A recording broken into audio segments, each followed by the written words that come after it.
Hoje eu estou aqui com a doutora Simi, que ela é secretária nacional do LGBTQIA+. E eu vou estar conversando com ela hoje. Oi, doutora Simi, tudo bem? Tudo bom, meu amor. Só é doutora, tá? Tira esse doutor aí, que a gente já tá, né? É isso. Obrigada pelo convite. Que bom estar aqui. Sobrou um tempinho aqui hoje pra gente bater esse papinho. Obrigada, senhora, por estar aqui, mas eu vejo tanta coisa boa na senhora que eu só posso ter respeito. E a forma que eu posso demonstrar é usando esses prefixos de protocolo. Então, doutora, nós já estávamos conversando antes. A senhora pode nos explicar brevemente o papel da secretária nacional LGBTQIA+, do MDH? MDHC, Ministério dos Direitos Humanos e da Cidadania. Sim. E como isso apoia a inclusão da comunidade no mundo profissional e dos negócios? Bom, a gente é uma secretaria recente que surgiu nesse governo, né, que está dentro desse ministério enquanto Secretaria Nacional. A gente tem como função construir políticas públicas, né, construir acessos na política pública que garantam que essa população acesse seus direitos, acesse, né, serviços públicos que não acessam hoje por conta do preconceito. Então, assim, a gente montou uma estratégia que foi lançada agora, início do ano, de trabalho digno e geração de renda, e a gente vai pilotar um programa que vai conceder bolsa para as pessoas LGBTQIA+, se manterem no estudo, né, e se prepararem para o mundo do trabalho. Estamos constituindo um comitê de oportunidades, e aí que bom que eu já vi que as redes sociais são bombadas. E aí, quem estiver disputando, a gente está conectando empresas. E que oportunidades essas empresas têm? É uma mentoria, é um curso, né, gratuito para essas pessoas, é vaga de emprego. Então, a gente está conectando essas oportunidades a essas pessoas nos serviços públicos. Então, tem gente que vai ser atendida, né, por um equipamento, uma casa de acolhimento, né, e ela não está recebendo, não está acessando esse direito, essa oportunidade. Então a gente vai fazer esse match aí. Eu achei maravilhoso, parabéns. No ambiente de trabalho, a gente falando mais sobre o ambiente de trabalho inclusivo, né? Quais são as principais características de um ambiente de trabalho inclusivo para pessoas LGBTQIA+, e como as empresas podem promover uma cultura inclusiva? Bom, primeiro eu acho que a gente tem que deixar, né, bem explicadinho por que essas empresas têm que falar sobre isso, né? Uhum. E várias pesquisas mostram que diversidade na empresa, né, aumenta, né, esse lucro, aumenta essa capilaridade das empresas, exatamente porque a sociedade é diversa. Sim. Então, quando a gente tem diversidade dentro da empresa e como diretriz, né, você acaba atingindo mais pessoas. É como se eu fosse vender um produto e eu paro eu penso a partir só de uma parte da população, só vou vender para ela, só vou dialogar com essa parte da população, né? Então, quanto mais mentes diversas, a gente tem maior o alcance, né? Que a gente pode chegar, né? A outra é que os países estão criando legislações de proteção dos direitos dessa população. Então, também tem uma questão legal aí. As empresas têm que se precaver, porque senão nós estamos empoderados, a gente vai entrar na justiça mesmo, entendeu? Atrás dos nossos direitos. Como é qualquer população. E isso perpassa por pensar quais os direitos que essas pessoas têm. Porque se a gente vai falar, por exemplo, então uma pessoa LGBTQIA+, não pode ter filho, não vai ter filho, não vai ter direito à licença. Vai, porque essas pessoas estão adotando os filhos que a população heterossexual está abandonando. Então, essas pessoas também têm que acessar esses direitos, né? ter que acessar os direitos previdenciários. Então, assim, garantir direitos e garantir espaços onde as pessoas convivam harmoniosamente e com respeito vai fazer, inclusive, que a saúde mental desse trabalhador, dessa trabalhadora, né, esteja mais, né, seguro, esteja mais tranquilo e consiga produzir mais, inclusive para essa própria empresa. Sim. Muito obrigada por nos explicar isso, porque eu acredito que realmente nós precisamos cada vez mais buscar humanizar os nossos ambientes de convívio, principalmente onde temos mais carga horária, que é no ambiente de trabalho, né? Agora, se nós formos falar sobre as políticas de diversidade e inclusão, quais políticas de diversidade e inclusão são mais eficazes, assim? Se a senhora puder me dar um exemplo de algo que realmente incomodaria menos ou não incomodaria mais as pessoas dentro do ambiente de trabalho. A senhora ontem esteve falando no Consulado Brasileiro Geral de Londres sobre a questão dos toaletes. Como é realmente, o que seria realmente ideal? Seria realmente ideal criarmos um toalete no qual seria unissex, né, de todos os genders, ou seria melhor mesmo criarmos aonde as pessoas estejam, como eu posso dizer, confortáveis, né, dentro da lei do respeito e da harmonicidade dentro de um convívio, de aceitar isso. Enfim, eu gostaria que a senhora falasse mais sobre isso, porque eu acho que isso causa muita confusão na cabeça de pessoas que vivem apenas o mundo delas. E dito como a senhora mesmo viu e pôde ver, os números são um pouquinho altos, então eu acho que está na hora da gente gerar essa consciência mais compreensiva. Eu acho importante trazer isso. Eu sempre penso assim, a gente quer que todo mundo esteja bem, então a gente tem que criar ambientes de bem-estar. Sim. Né? Então eu tenho que respeitar como a pessoa quer ser chamada, o pronome da pessoa, identificar os pronomes para não ter erro, se é o, se é a, se não tem. Né? Então acho que essas identificações no crachá, nos lugares, já ajuda a gente ter. Porque eu não tenho que concordar, eu tenho que respeitar. Sim. Então se a gente já indica o caminho, as pessoas vão errar menos e vão se relacionar melhor. Bom, eu acho que segregar não é caminho para ninguém. Então eu não gosto dessa ideia de segregação. É um banheiro específico para a pessoa, é uma cadeira específica, é um espaço específico, não. A gente tem todo mundo que conviver no mesmo espaço, se respeitar e se entender. Então, se a empresa tem um banheiro masculino e um banheiro feminino, mantém. E pessoas que se identificam com aquele gênero, elas vão poder entrar no banheiro daquele gênero. Ah, mas aí eu sou mulher, eu vou ver um homem barbudo? Não existe isso. Uma pessoa trans, ela faz as modificações para se adequar ao gênero ao qual ela pertence. Sim. Então, você não vai ver uma figura masculina, você vai ver uma figura feminina. Então, há muito mito sobre isso. E o que a gente não tiver facilidade para lidar, a gente tem que chamar para conversar. Porque é conversando que a gente se entende. Então, a gente vai conversando e vai achando conjuntamente soluções. Maravilhosa. Obrigada. E quais os desafios mais comuns enfrentados por profissionais LGBTQIA+, no ambiente de trabalho e nos negócios? E como podemos superá-los, na opinião da senhora? Bom, até aqueles, né, triviais, né, que acontecem com populações como mulheres, como pessoas negras, né, que acontecem com a gente, que é salários mais baixos, né, dificuldade de ascensão na carreira, porque a avaliação de quem decide isso perpassa pelo olhar preconceituoso. Então isso acontece também conosco. Mas tem um outro item, né, que é o assédio. Há um assédio intenso às pessoas LGBTQIA+, né? Um assédio sexual, um assédio moral, né? Que é verbalizado, né? Por pessoas de trabalho. E quando isso é denunciado, quando é trazido à tona, as empresas não entendem como uma violência, é uma brincadeira, sempre tem um mais e uma desculpa. Acho que esse é o principal foco para a gente tratar. E eu acho que superar quer dizer criar os mecanismos para que, se você trata o machismo, se você trata uma violência na sua empresa e há um canal de denúncia, e isso vale, as pessoas que estão ali perdem ponto, podem ser demitidas por conta de perpetrarem alguma violência, esta violência LGBTfóbica também tem que estar ali.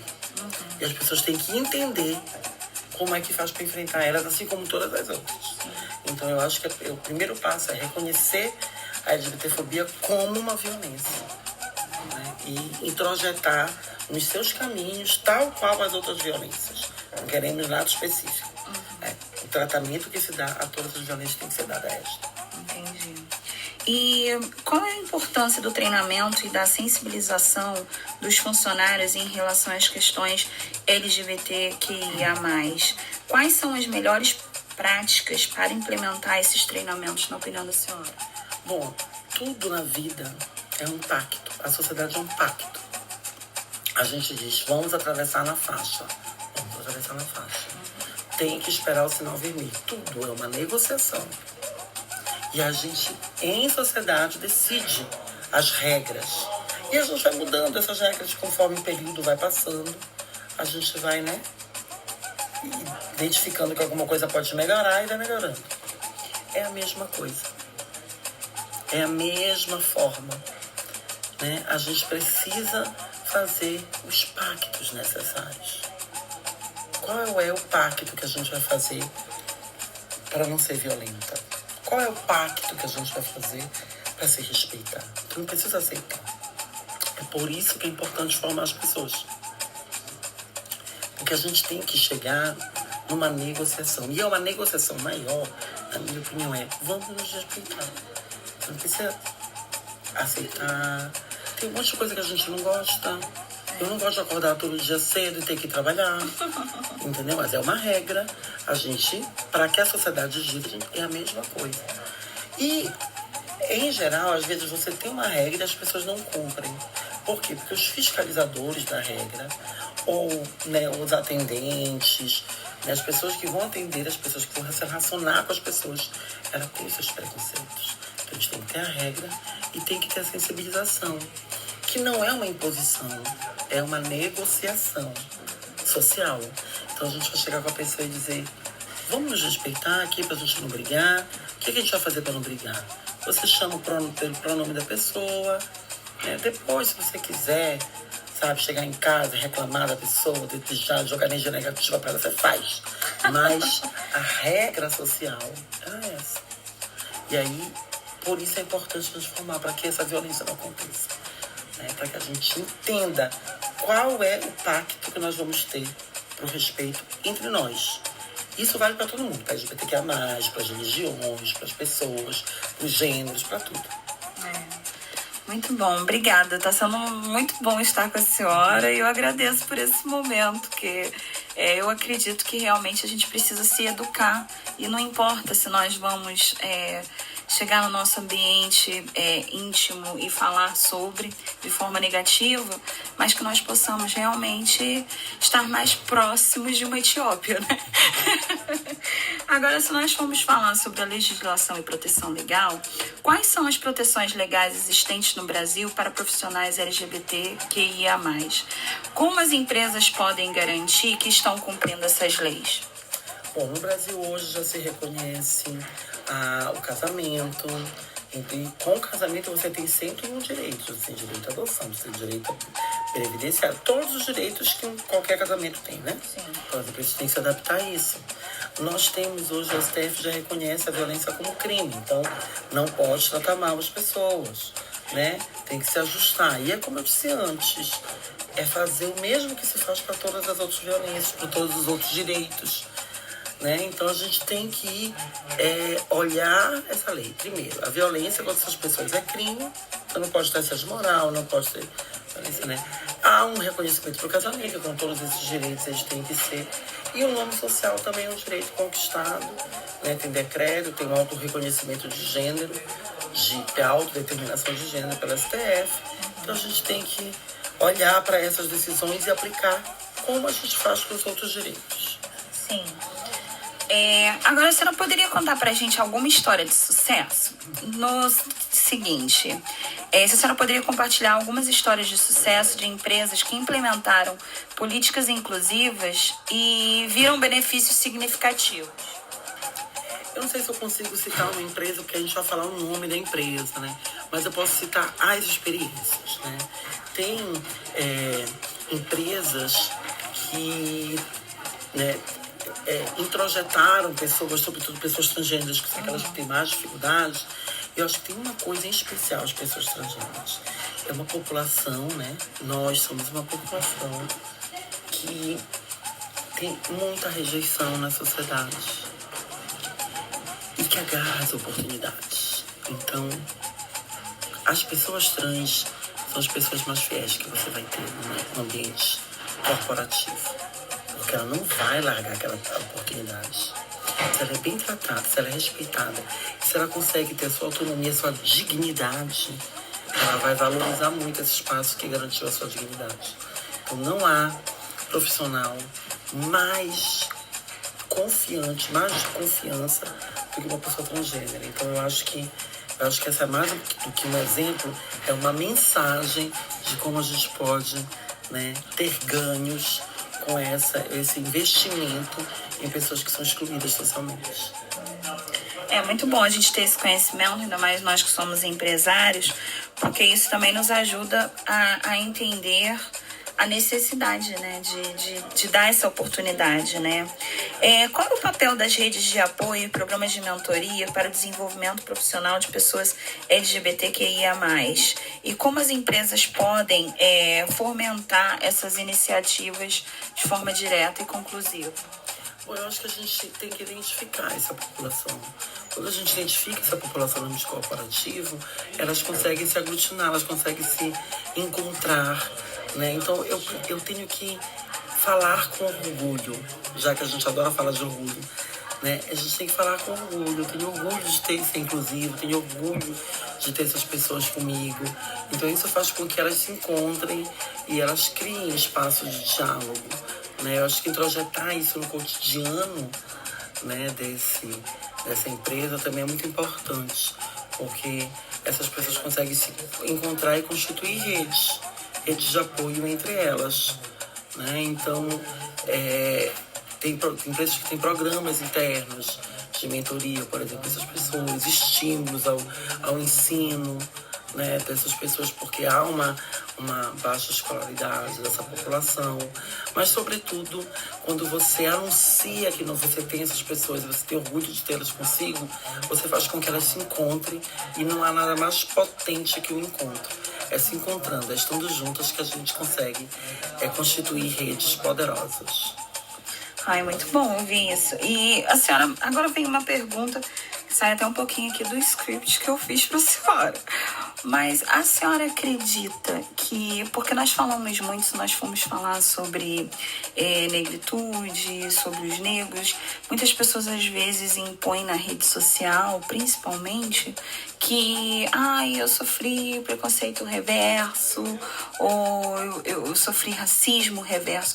A senhora acredita também que as pessoas LGBTQIA+, a senhora acredita que elas também, uma vez elas sendo bem tratadas, respeitadas, né, que é o mínimo que podemos fazer ao próximo, a senhora acredita que elas também, vamos dizer assim, que não haverá nenhum conflito, sendo que a pessoa, como que eu posso dizer, ela vai aceitar essa inclusão? É isso que eu quero dizer, porque ontem também no consulado, tirando um pouquinho da fala da senhora de ontem, a senhora também relatou sobre o quanto já foi sofrido, né?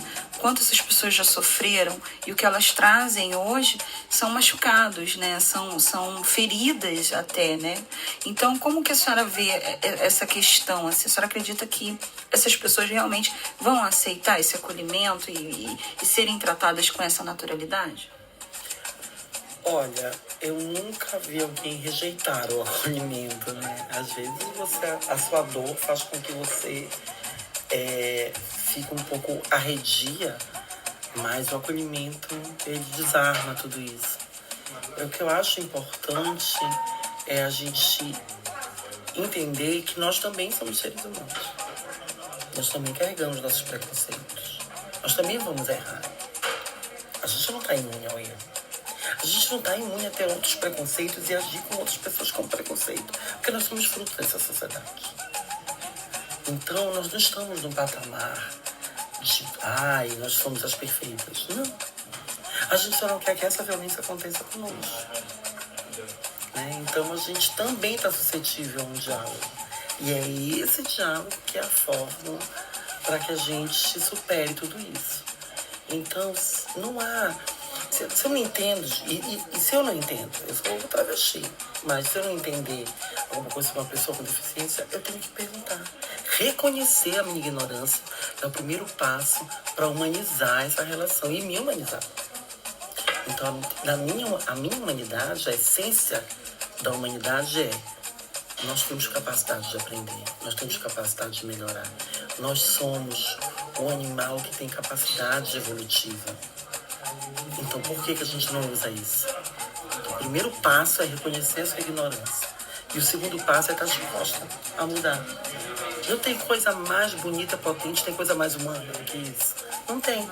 Então, eu acho que isso é uma via de mão dupla que ela tem que ser feita. Então, quando você para e pergunta, eu ainda não tenho domínio sobre isso, como é que eu posso te chamar?